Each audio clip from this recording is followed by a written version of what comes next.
Hey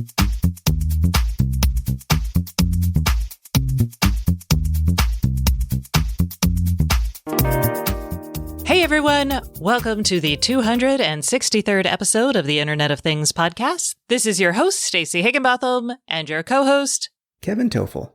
And we have an awesome show for you. We're going to be talking about local control coming to Google's home devices, Wi-Fi 6 Spectrum being approved. We've got some speculated product launches from Ring and Apple, a little bit of news from the world of air filtration. We've got a network in space. We're going to be talking about a horrific story that I don't want to talk about, but it was a big thing this week, so we'll deal with it. And we're going to be talking about how to track people for the coronavirus and try to figure out how to do track and trace networks without invading people's privacy. Plus, we're going to hear from our sponsor, Calix. And our guest this week is Alex Kubicek, who is the CEO at Understory. He's going to be talking about building insurance companies and insurance policies based on IoT data. It's a really interesting business model. So stay tuned for all of this, plus more. But first, a message from another one of our sponsors. This week's sponsor is Ayla. Ayla Networks is a leading provider of edge connectivity, device management, and application enablement for the Internet of Things. Ayla Networks enables the world's largest companies to connect any device on any cloud to any application. Ayla gives you the fastest time to market. It is flexible and future-proof. It allows you to increase your operational efficiencies, and Ayla enhances the end customer experience. So for more information, please visit aylanetworks.com. That's www.aylanetworks.com. Okay, Kevin, things are rolling along for Google's efforts to bring localization to their home and assistant platforms. And I gotta say, I'm excited. The SDK is now out of preview. And what do we think that means? Well, what I hope it means is that developers for apps of IoT devices start taking advantage of it, because in the news release this week, they didn't mention anybody specifically using this yet. I was kind of like, ooh, who can I try this with? What app? What device? But there's no mention of that. That doesn't mean there isn't anybody that's taking advantage of it, because this was in preview, as you mentioned. I think we've been waiting at least 6 months since the initial announcement for this to actually come to market. But I'll say when it finally arrives, because again, this is just the SDK, it brings about a couple benefits. And these are important, I think. One is that you'll have reduced latency between your voice commands, for example, and your device is actually doing something. That's great, because this reduces or actually eliminates your commands going to the cloud and having the cloud tell the device what to do. However, the cloud is still there as a failover, as a fallback. So that's a good transition. I like that. Additionally, I believe, and I don't see any real mention of it, but I believe this should eliminate some of your local data actually being sent up to the cloud, because the actions will happen locally, right? So there's no need for device data to go up to the cloud.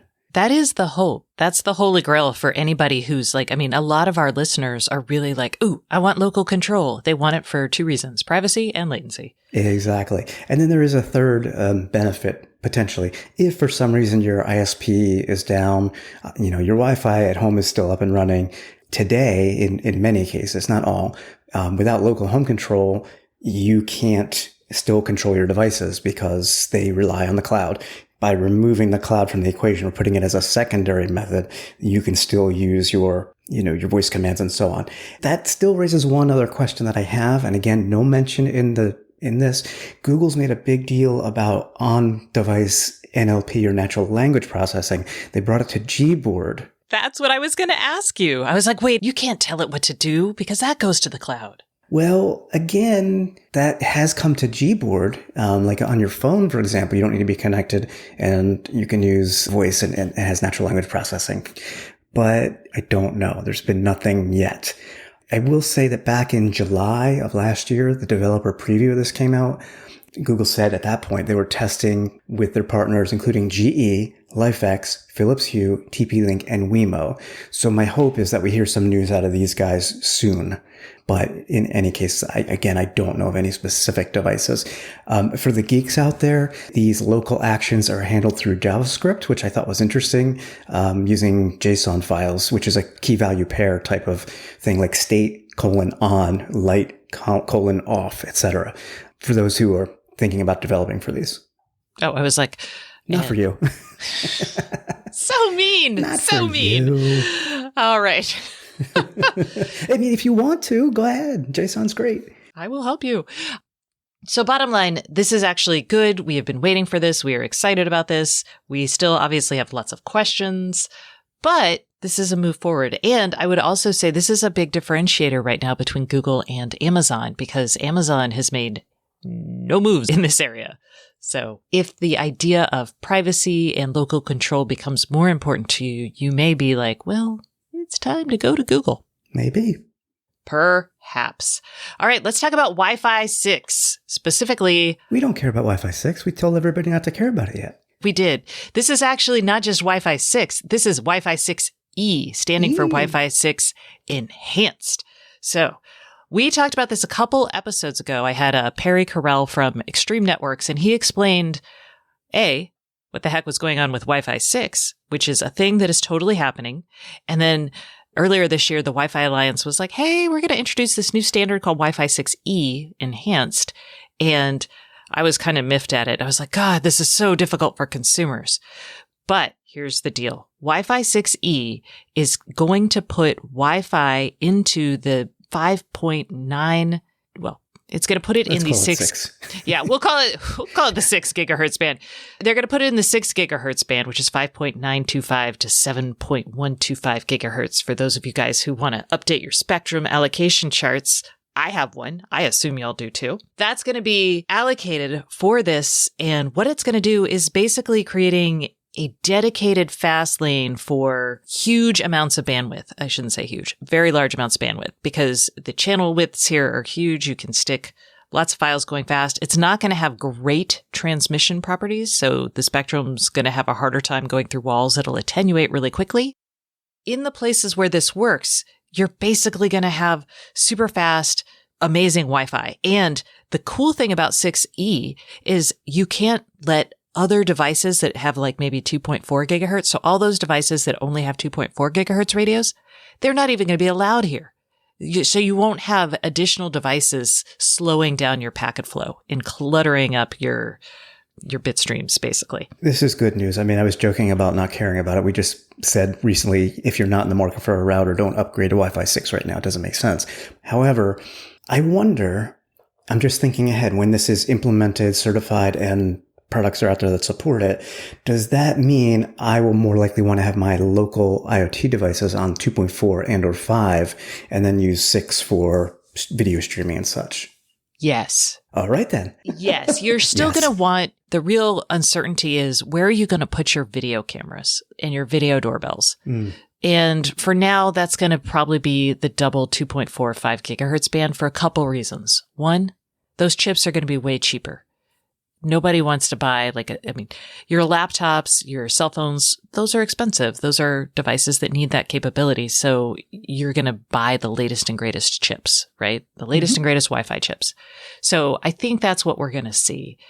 It's important to note that Wi-Fi 6E is not, the spectrum isn't actually approved yet. What happened this week is that the FCC, they proposed the rules for this, and they're going to vote on those rules so we can set official rules for later this summer.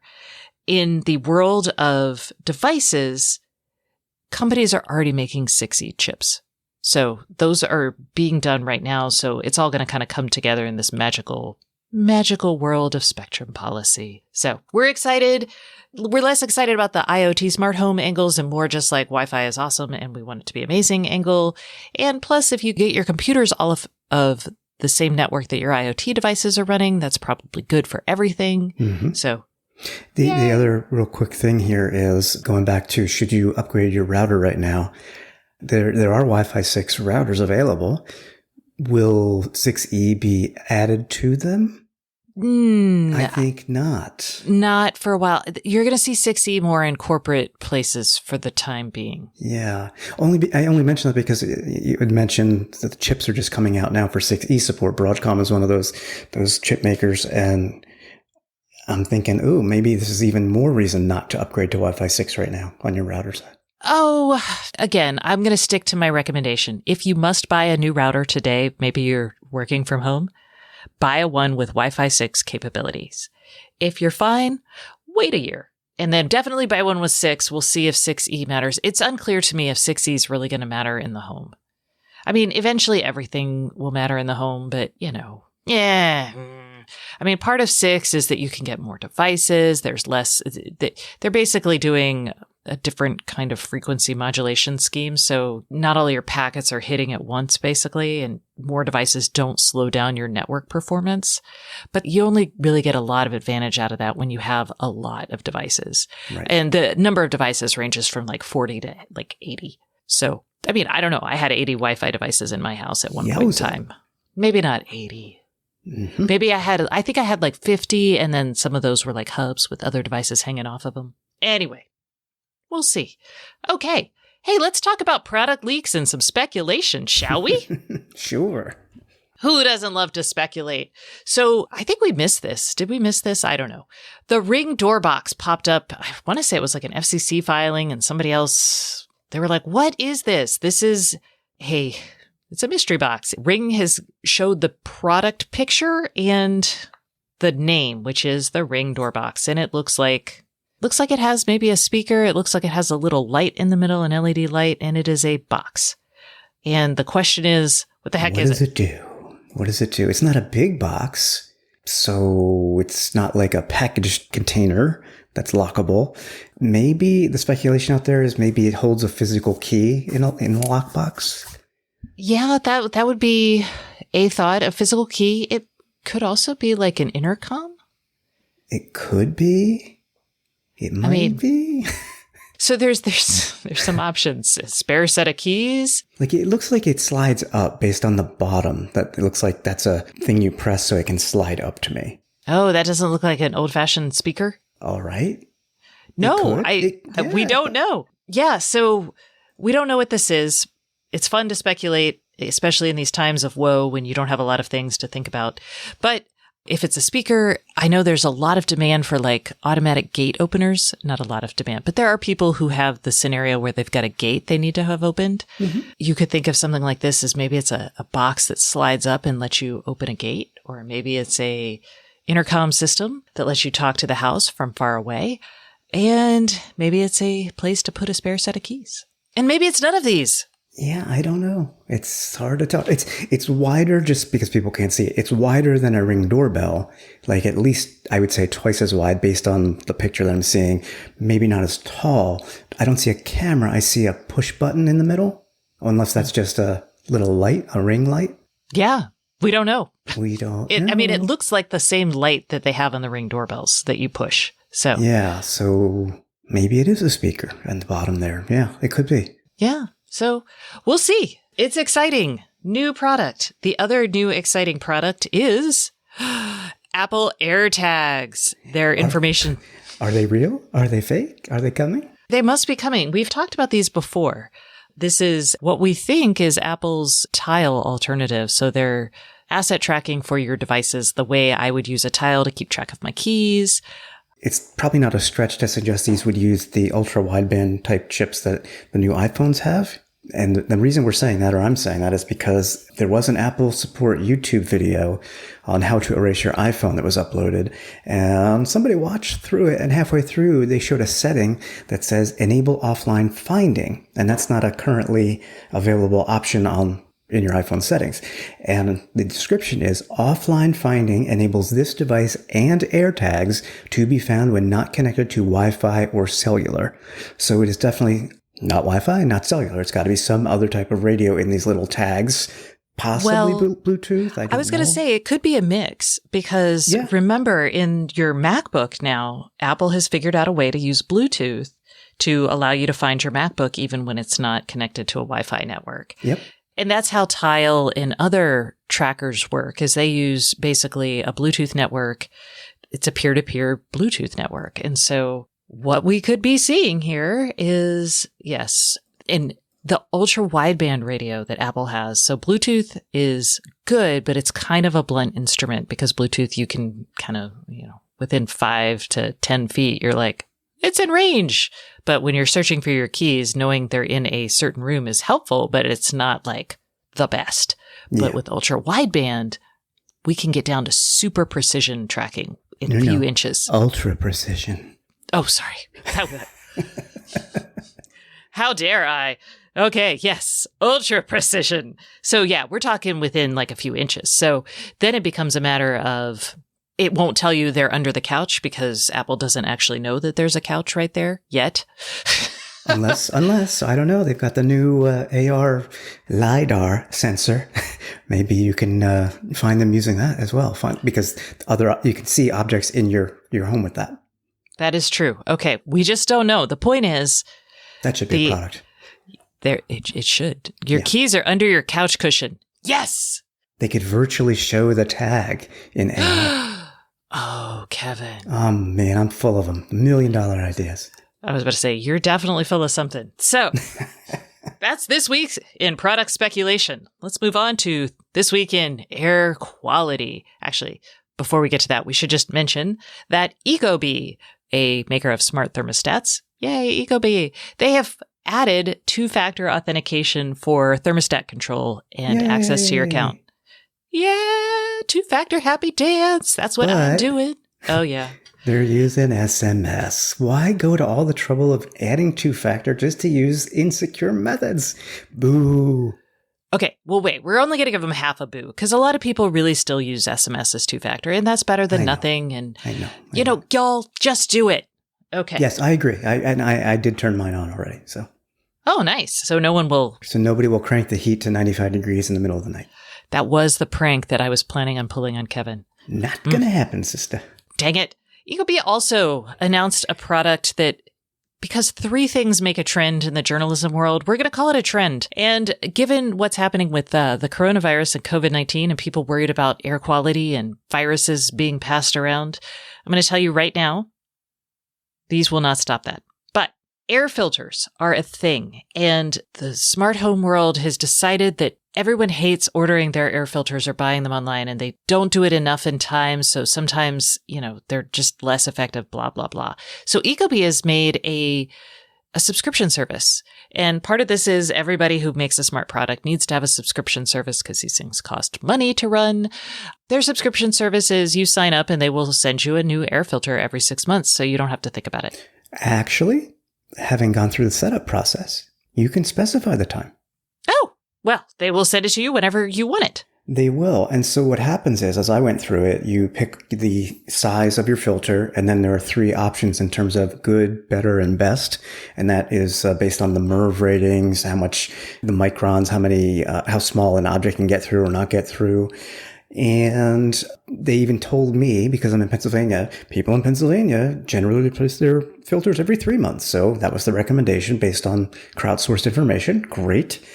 I put in the size of my filter. I chose the premium because I use the 3M Filtreats, which are roughly the same rating specifications as these. And I would be paying, plus tax, because tax is not included, $37.80 for 2 filters, 2 delivered every 6 months. So $37.80, which is, I guess, about $19 plus tax per filter.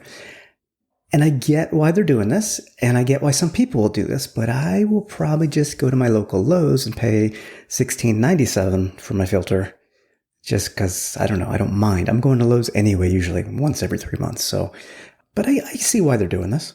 Yeah, for someone, I can say I don't deal with the filters in my house. My husband does, because he is very on top of things.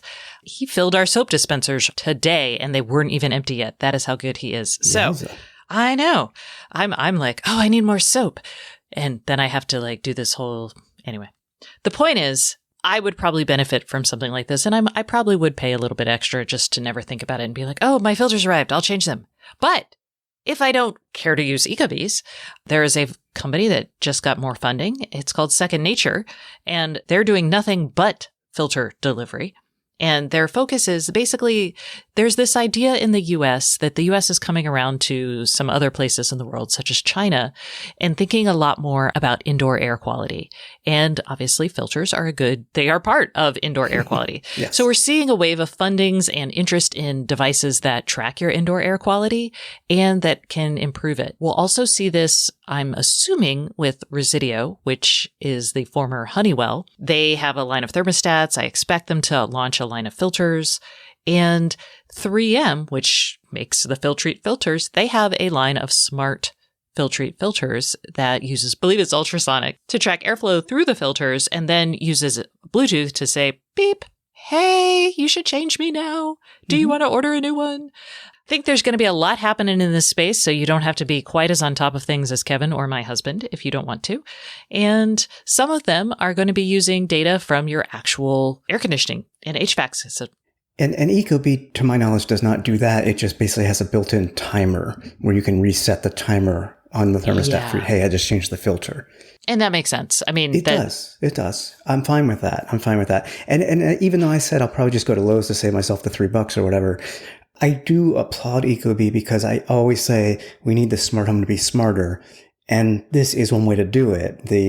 You already have the the air filter tracking in the sensor. You have crowdsourced information with how often people do change it.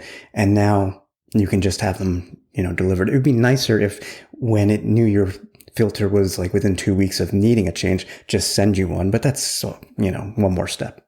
Yeah. I'm like, that should be what happens. Anyway. All right. Let's talk about networks in space. I will stop doing that now. But the space She's development. been doing that all morning, by the way. I was a child that grew up on the Muppets. Pigs in Space was a good one. Pigs in Space. Yes. All right. Yes. The Space Development Agency is going to award contracts for a mesh network in space in August. The goal is to get 20 satellites to be in orbit by 2022.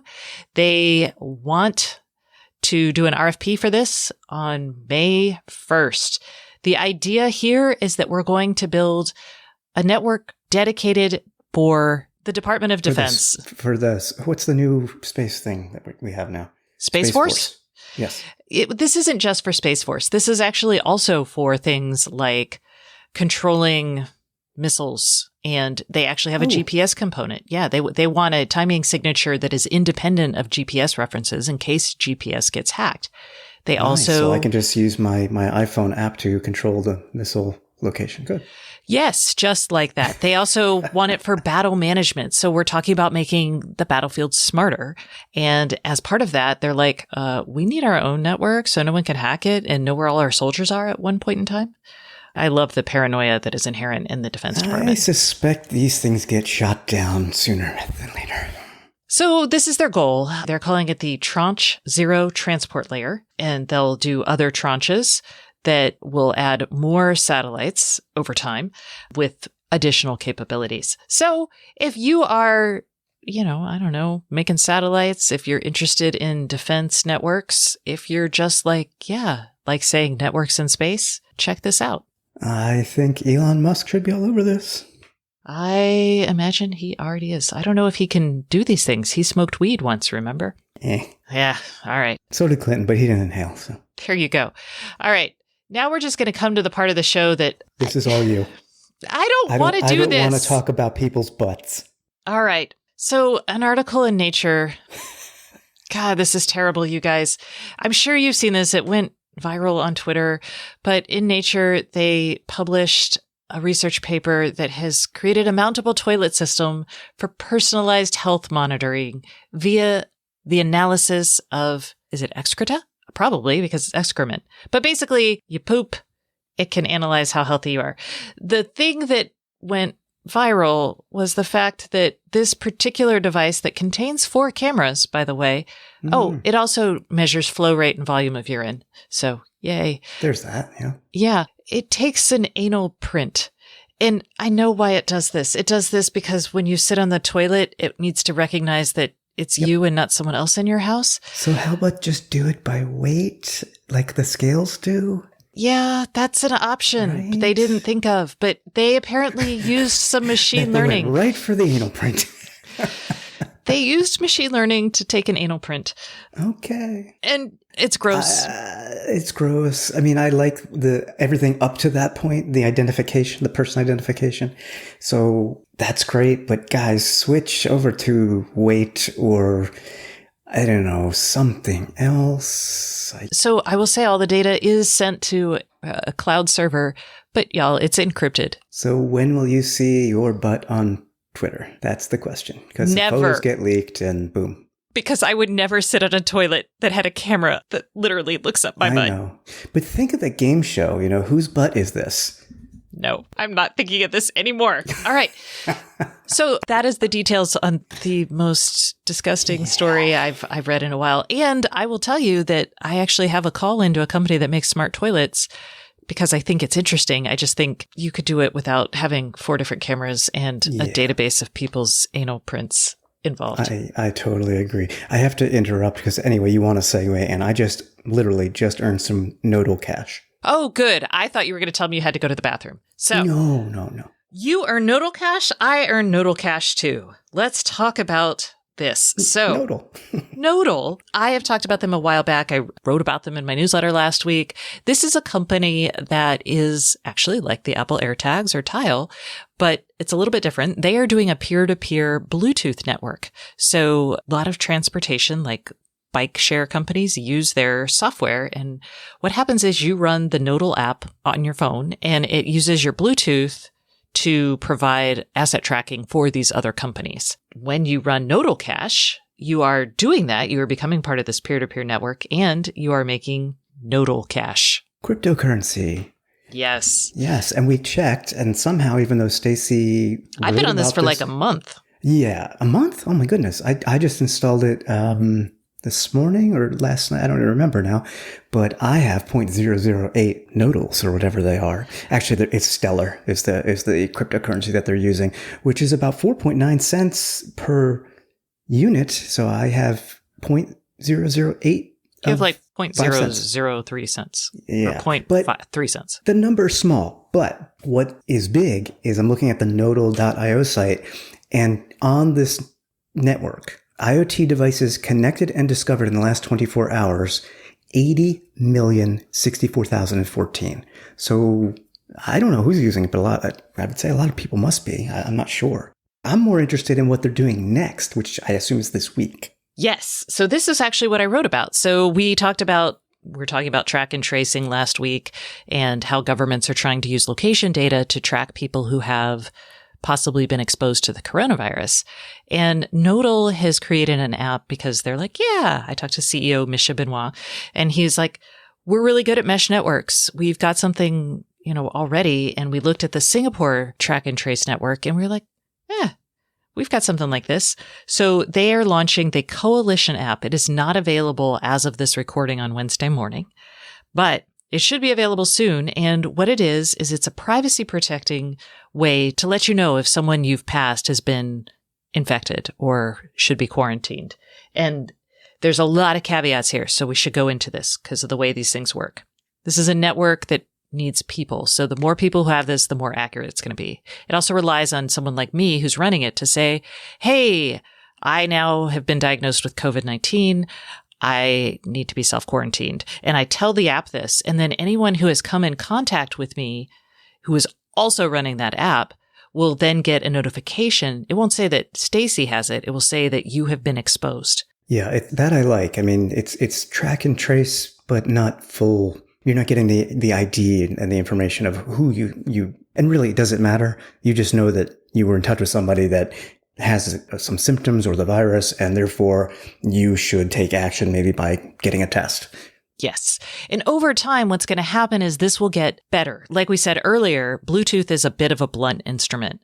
So just pass it. You could be beyond 6 feet with someone. And I know 6 feet is not like a magical safety bubble, but it doesn't take into account things like, did I sit on a bus with them for half an hour or did I just pass them walking in the street? But eventually they will have that information. They will incorporate that into like an exposure score. which will be way more and useful. it's something. It's better than now. Now we have really nothing. We've talked about this for a couple of weeks now in different aspects. And I think it was just last week when I was saying, okay, maybe the government doesn't do it because we can't trust the government to not use it for other purposes. So maybe it's a Google Apple collaboration, some other company. Well, okay. So Nodal steps in and basically offers it with the privacy protections that we want. And the only question I have, and I don't know the contents of your conversation with the Nodal folks, they do have data, and what do they have? Maybe MAC IDs and things. I mean, they have to have certain amounts of information at the device level to do this. They do. But do they have like my name or anything? No, they would not share your name.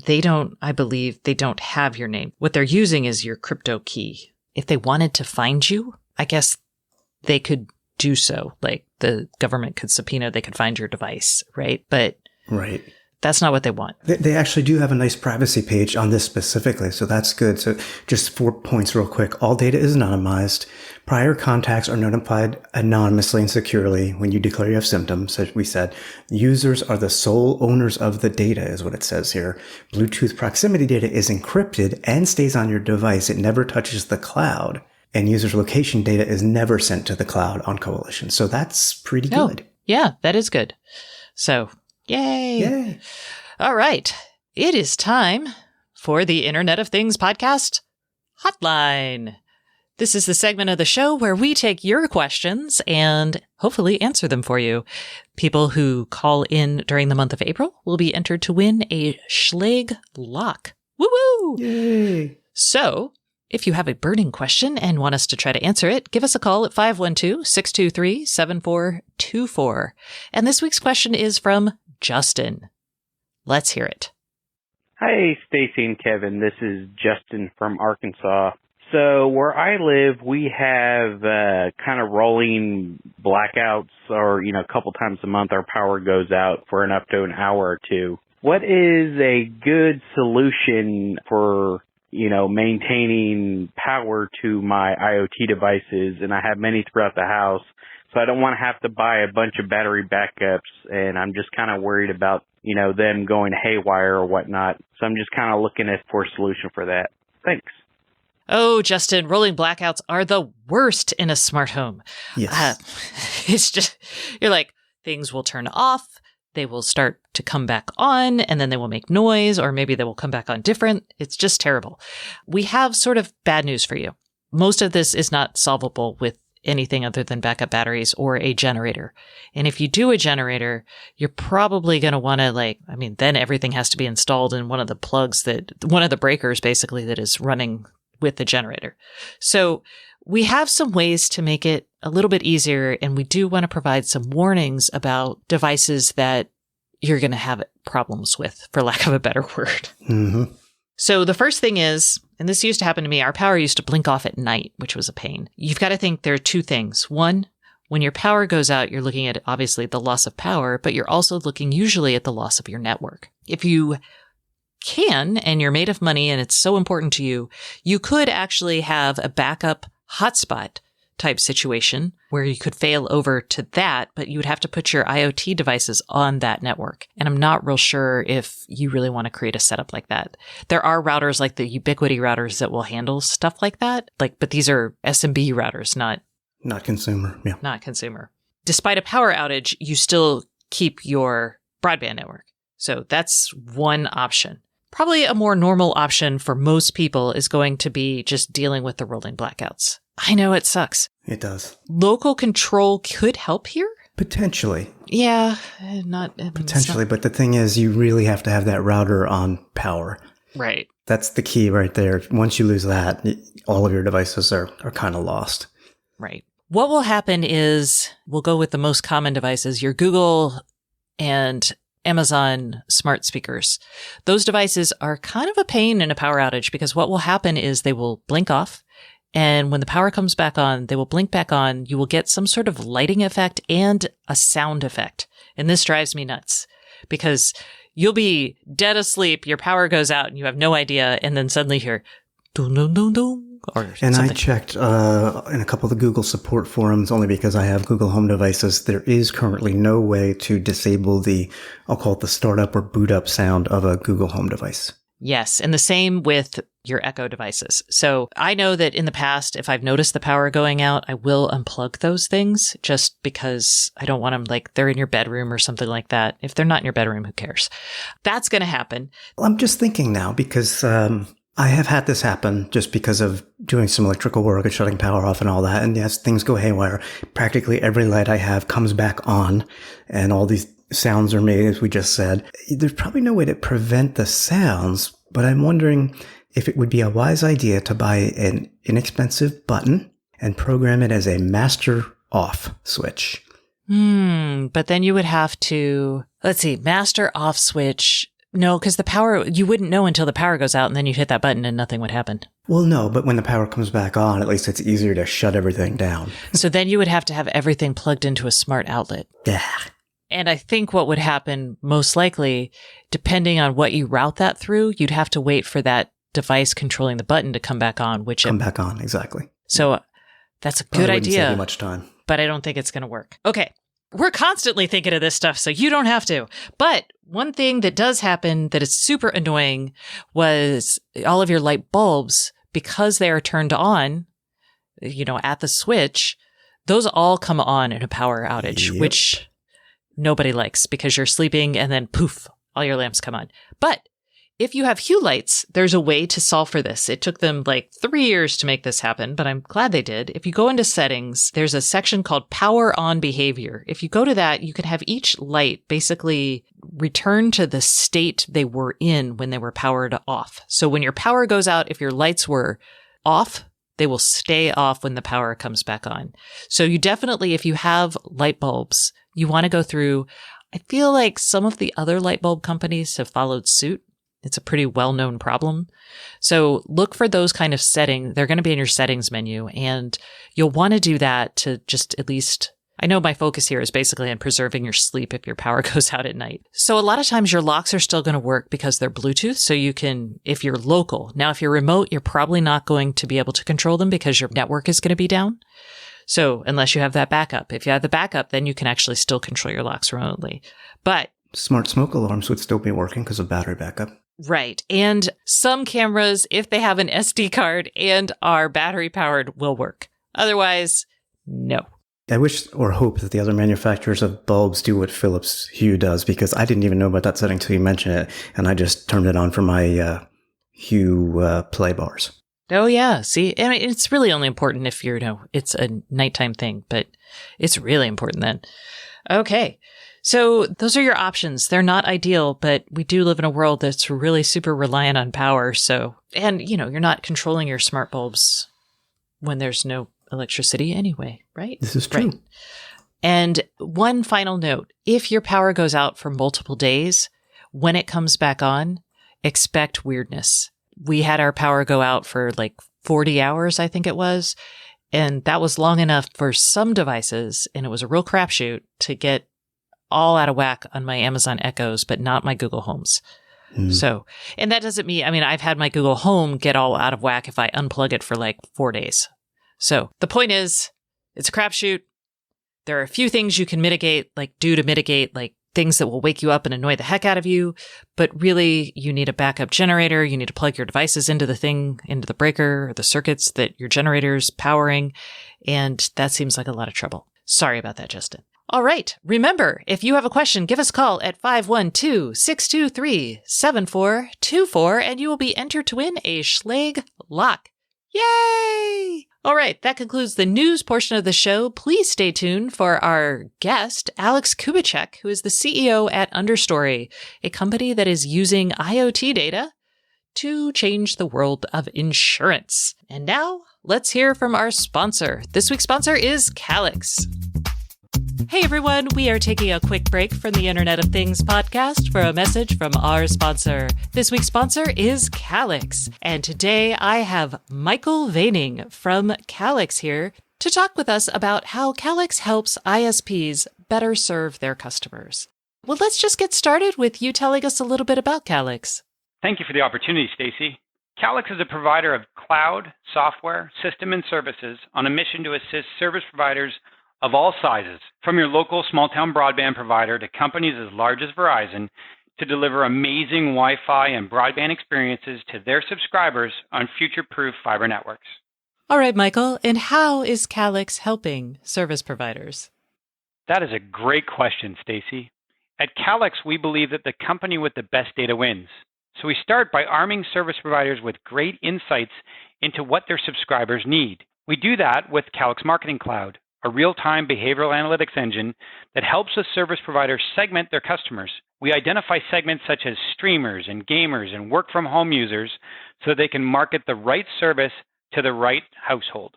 Once they understand their subscribers' needs, we arm the service provider with our cool Wi-Fi systems, the GigaSpire Blast.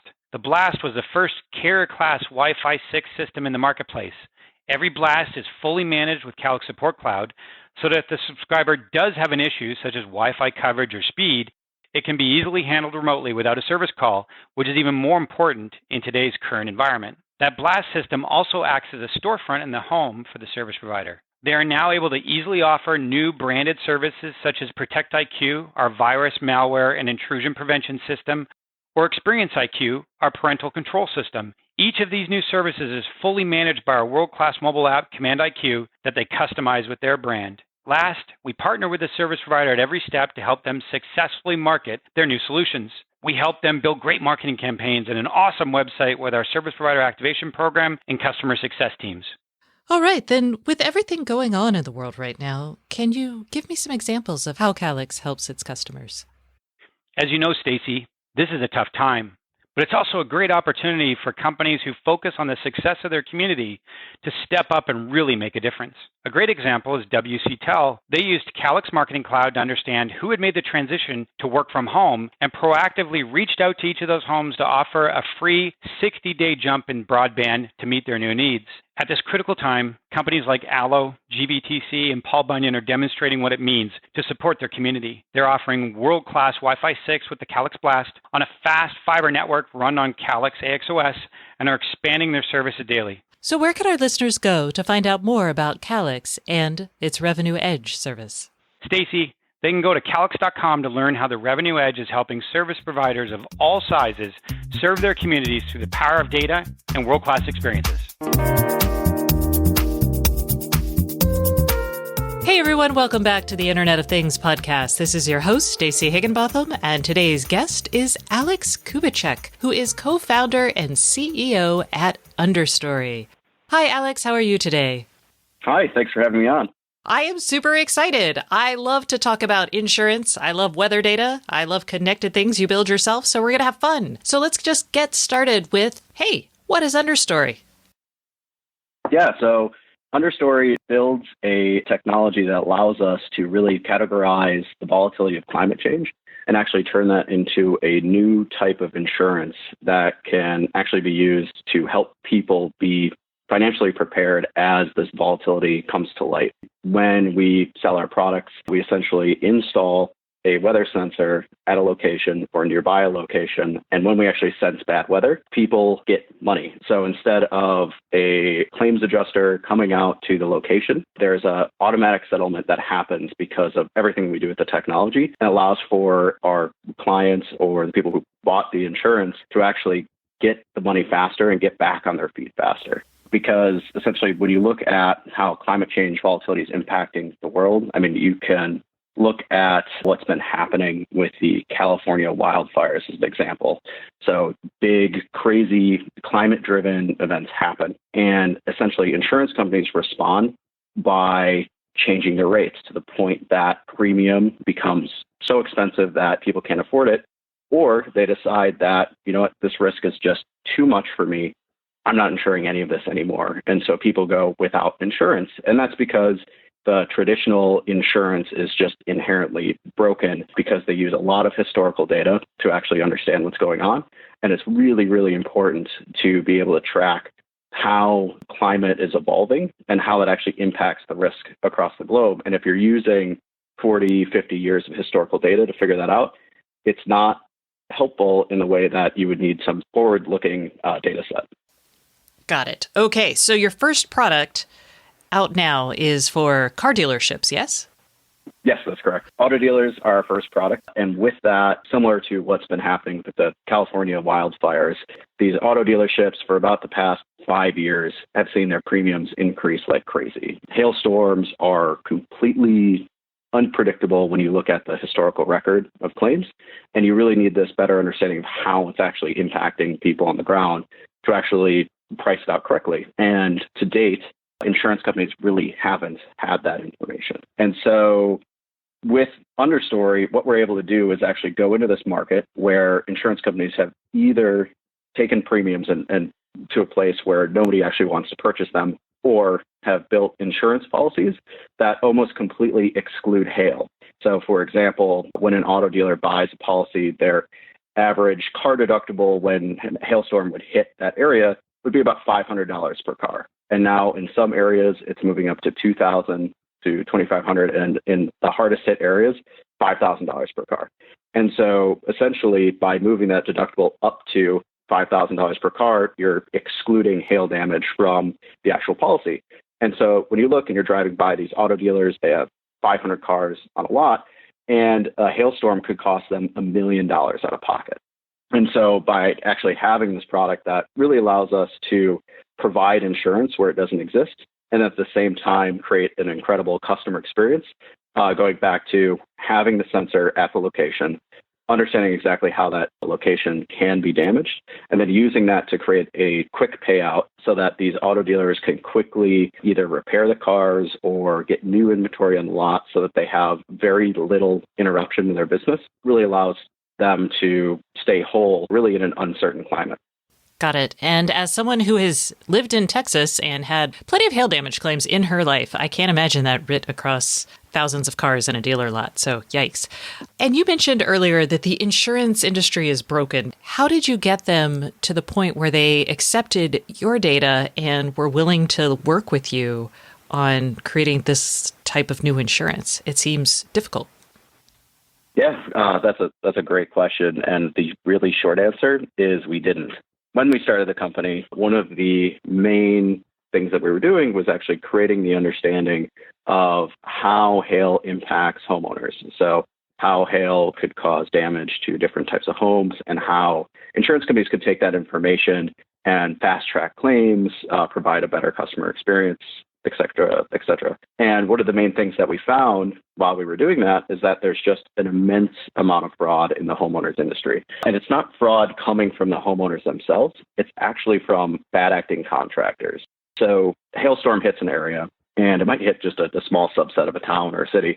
But what happens is you have all of these storm chasing contractors come in, flood the area, and try to create as many claims as possible. And they've done this in a really clever way, because what they do is they'll knock on a door and they'll say, hey, you have hail damage. Don't worry. I'm also an insurance adjuster. So I can handle your claims process. I'll be able to make sure that everything's good, and you'll have a new roof in no time. We can handle everything. And the homeowner, sees this person that seems like they have a strong reputation and says, okay, great. Let's get a new roof. I don't want to have, leaks in my home or have any problems with that. But in reality, that home has no damage. And so that homeowner was paying a deductible they didn't need to. And because they filed a claim, their rates went up the previous year. And so with that, you've had insurance rates, I think it's a 75% increase since the year 2000. And it's really due to that fraud. And so when we started working with different insurance companies, we worked with about 15 different insurance companies to do an analysis on how bad the fraud actually was. So we analyzed 1.5 million policyholders and 100,000 claims, and found that across the industry, the average was about 25% fraud in all of their claims processes. And one company in Texas actually had about 40% fraud. So fraud was incredibly rampant. And we said, okay, great. We can use our technology to, essentially create this product. We have this data set that allows us to say, okay, this location, take a closer look. This location, it's absolutely damaged. So fast track that, create a fantastic customer experience, and we can reduce the fraud, which means that you can lower the prices for your homeowners, get it back to reality, and create a much more competitive product in a commoditized market. The problem was for these insurance companies is that they were in that commoditized market. And so that meant, hey, if I have a ton of fraud in my books, So does everybody else. So why should I change? I'll look like I'm giving my customers a bad experience. I'll look like, I'm telling my customers no proactively. Why don't I just pay? I'll just pay it out and, it'll be fine. We'll just stay with the status quo and I won't have to risk anything. And we heard that from every single traditional insurance company that we talked to. That's the same thing. They just didn't care to actually fix the fraud. One of the main things that we found from that is we actually started talking to reinsurers. Now, if you're unfamiliar with the concept, those are the insurance companies of the insurance companies.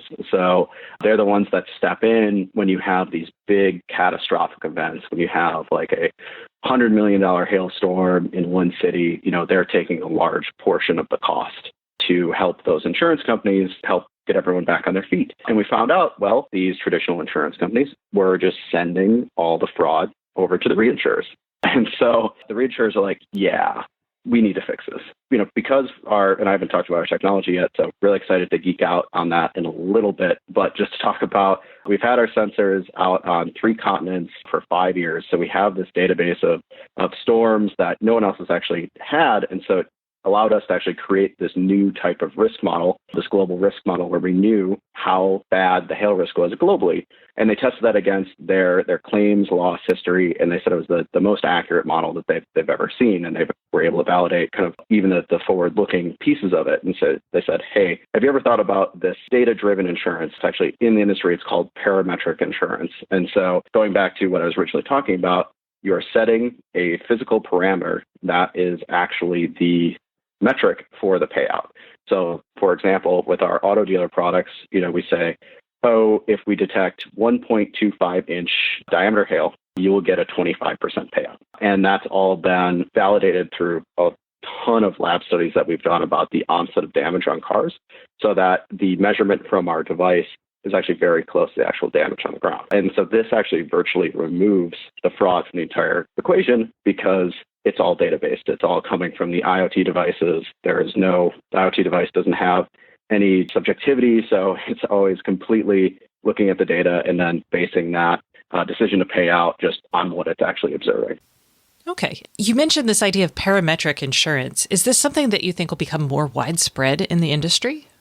So talking about the history of parametric insurance, so this has been around for decades. So the concept of parametric insurance came out of really the energy market. So energy trading, creating some type of weather parameter to be able to recoup losses on, say, you were expecting a much colder day, so people were going to turn on all their heaters and buy a lot more energy, but it actually didn't happen. It was unseasonably warm and you're losing out a lot of revenue. And so that was actually designed to help primarily with the energy industry. And so that made a lot of sense because those variables matched pretty well with kind of how energy demand would change. But people started using it more and more for actual physical items.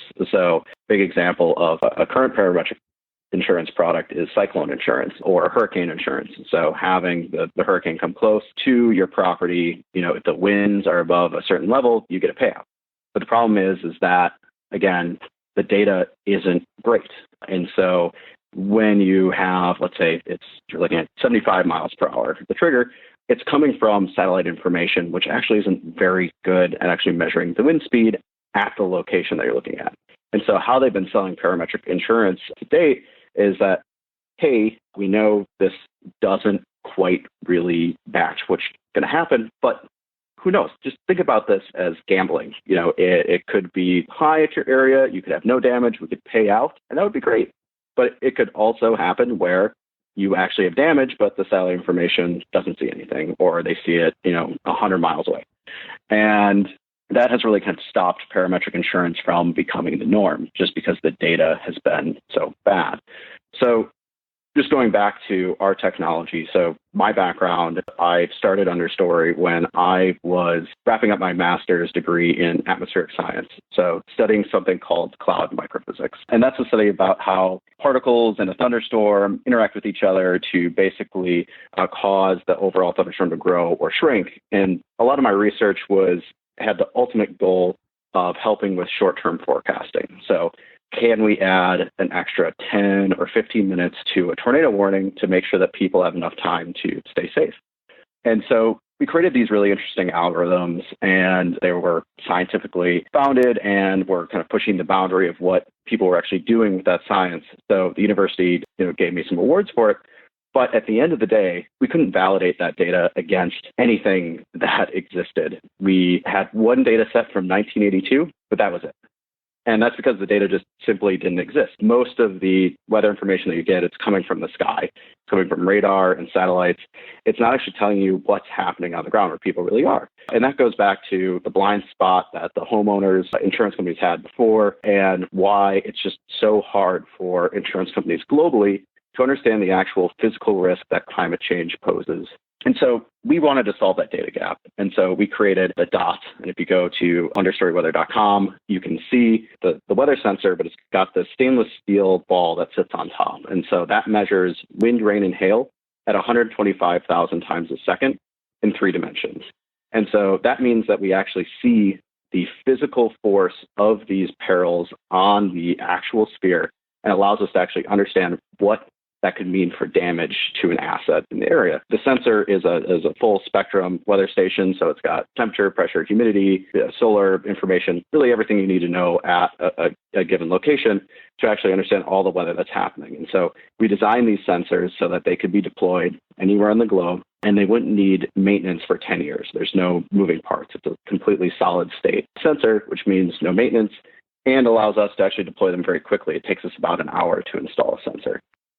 This works really, really well in actually pairing these IoT devices with this parametric insurance, this data-driven insurance, because we can sell a policy anywhere in the world, install one of these sensors very quickly, and essentially that gives us the understanding of what's happening at that location so that we can actually pay out that insurance and to make it whole. And when I say we actually work with a lot of different partners, reinsurers, insurers that actually build those products. So Understory is not technically an insurer, but we are selling those insurance products. So we don't sell data subscriptions. We don't sell hardware. All we're doing is actually selling the insurance policy, and everything I just talked about comes along with that. And why choose to do it that way? That's actually a very complicated way to set up a business. It involves a lot of upfront costs and development, obviously. Is it simply because there was no other option because the insurers weren't going to accept it? Yeah, it just simply didn't exist. I mean, when you're a startup, a lot of the things that we just build are because we just had to do it to actually bring it to market. We keep hitting new obstacles, and it's just like, all right, well, we have to build this. We have to make this happen. And so every single time we're trying to deliver this completely IoT data-driven experience to the insurance industry, we just keep learning, okay, these things just simply don't exist, to the point where we had to build this entire insurance stack to actually deliver it to the end customer. And when you're thinking about, you asked before about, when is parametric insurance going to become mainstream? And that's when you don't actually have to think about the science that goes behind it. So when you're buying a hurricane parametric insurance policy, you basically need a degree in meteorology or someone that that can actually look at that to understand kind of the science and do the analysis on, is this actually going to work for me? But in order for parametric insurance to become actually mainstream, it just has to make sense, and you just have to trust that the way that the insurance is actually paying out is going to be the actual experience that you have on the ground. And so a lot of work has to go into understanding that global risk, like we've done. We built that global risk model based on our 5 years of information spanning the globe. You have to have that real understanding of what's happening on the ground, like we do with the DOT, where we can actually measure that force. And then finally, you have to understand exactly how the data that you're actually measuring correlates to the actual damage, so that you know that when the sensor actually measures this variable, it's going to actually make the customer whole at the end of the day.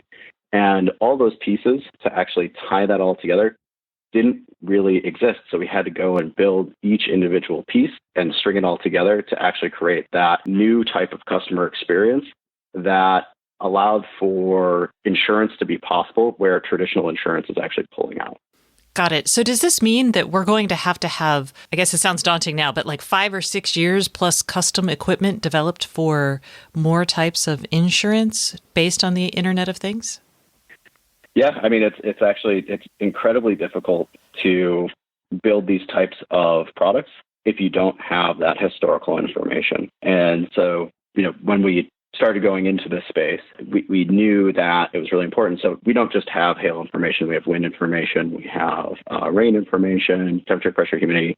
So everything around that, so that we built this platform that can actually go into other industries. Now, we're starting with auto dealerships because they're one of the first hit industries by this problem. In fact, they can't buy insurance that actually will cover them is a huge issue. And we're seeing this happen time and time again across the globe. It's basically a pattern that keeps happening. Weird stuff happens because of climate change. These big events happen. Insurance companies freak out, add a higher cost because they don't know how to actually measure the uncertainty. And people who need this insurance to, run their businesses, deal with the uncertainty, they can't actually have access to it. And so that's where our product can come in, is actually provide this parametric insurance where traditional insurance just won't work for them or even isn't available. And how long will it take for you guys to build a new product, one that isn't hail-based, maybe Cyclone or something else that makes sense for this sort of operation?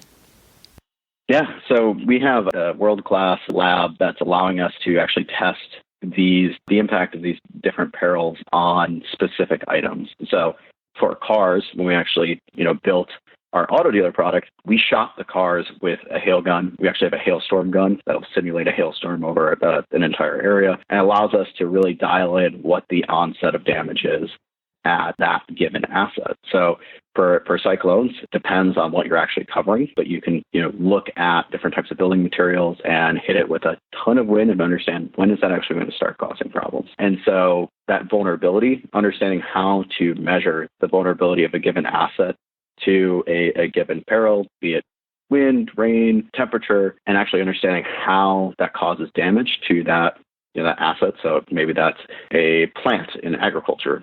How does that plant respond to frost, or how does the HVAC unit on top of a building respond to hail?